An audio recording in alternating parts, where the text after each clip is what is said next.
മമ്മൂക്ക ഈ megastar title വെക്കാൻ സമ്മതിക്കില്ല.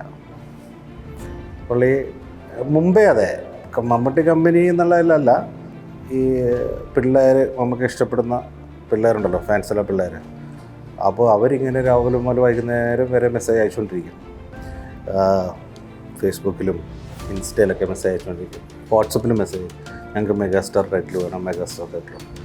അപ്പം ഞാൻ ആലോചിച്ചിട്ട് ഇത് രണ്ടും കൂടെ സോൾവ് ചെയ്യാൻ പറ്റിയ ഒരു ഐഡിയ എന്താണെന്ന് ആലോചിച്ചപ്പോൾ ഇതല്ലാതെ വേറൊന്നും മമ്മൂക്കയോട് പറഞ്ഞുമില്ല. അത് കാരണമാണ് ആ ഷോട്ട് തിരിച്ചു വെച്ചത്.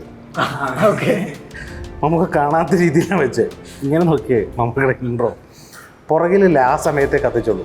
അതുവരെ അത് ഓഫ് ചെയ്ത് വെച്ചു. വേറെ ഷൂട്ട് എടുക്കണ്ടായിരുന്നു അവിടെ. അപ്പോൾ എല്ലായിടത്തും ലൈറ്റ് ഇട്ട്, അവിടെ മാത്രം ലൈറ്റ് ഇട്ടില്ല. ആ ഷോട്ട് എടുക്കുമ്പോൾ മാത്രം ലൈറ്റ് എടുത്ത് കഴിഞ്ഞിട്ടാണ് പുള്ളി കണ്ടേ. നോക്കില്ലേ അപ്പോൾ മമ്മൂക്കയുടെ റിയാക്ഷൻ ഉണ്ട്, എന്നെ നോക്കി.